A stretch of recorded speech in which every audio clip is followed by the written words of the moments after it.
Welcome to morning మన్నా. నేటి వాక్య దర్శనం కొరకు హెజ్కేలు గ్రంథం 36వ అధ్యాయం 11వ వచనం. మీ మీద మనుషులను పశువులను విస్తరింపజేసేదను, అవి విస్తరించి అభివృద్ధి నొందును.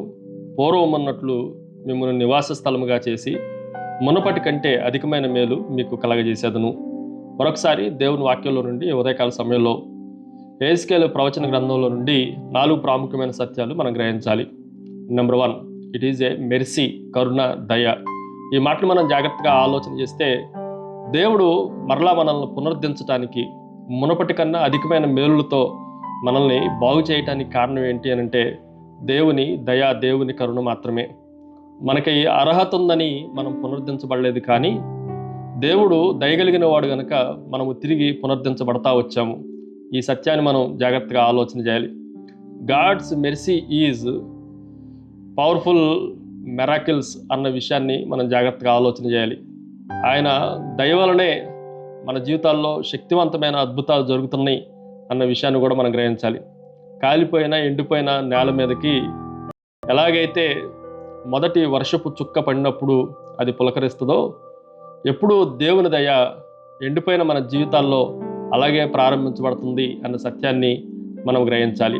Number 2, it is a men, మనుషులు.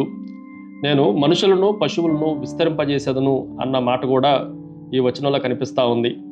ఆయన మనుషుల యొక్క సత్సంబంధాలను తిరిగి పునరుద్ధరించేవాడు, సమాజాన్ని పునరుద్ధరించేవాడు.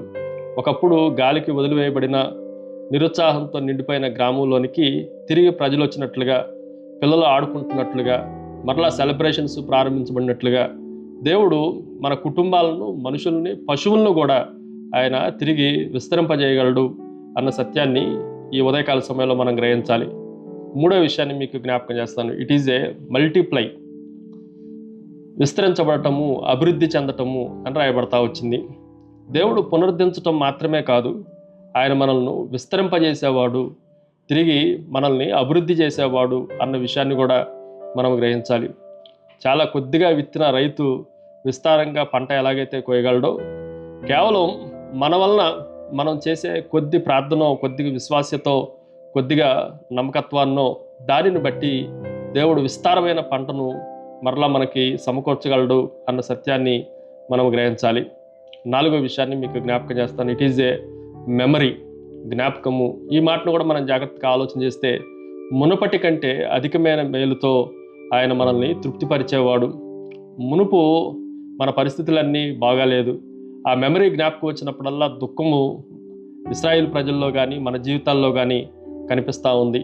కానీ ఇప్పుడు మన జీవితము క్రొత్త సాక్ష్యం మన జీవితాల్లోనికి వచ్చింది, నూతన అనుభవము మన జీవితాల్లోనికి వచ్చింది. ఆ మెమరీ అంతటిని మరలా క్రొత్త సాక్ష్యములతో దేవుడు నింపేవాడు అన్న సత్యాన్ని మనం గ్రహించాలి. ప్రార్థన. సకలాశీర్వాదములకు కారణభూతులకు తండ్రి, మా పాత జీవితాలన్నింటినీ, పాడైపోయిన జీవితాలన్నింటినీ, పతనమైపోయిన జీవితాలన్నింటినీ తిరిగి పునరుద్ధరించి అంతకు మించిన ఆశీర్వాదములతో, అభివృద్ధితో మమ్మల్ని దీవించే దేవుడు అని మరొకసారి మిమ్మల్ని ఘనపరుస్తూ యేసు నామమున అడిగి వేడుకొంచున్నాం తండ్రి. ఆమేన్.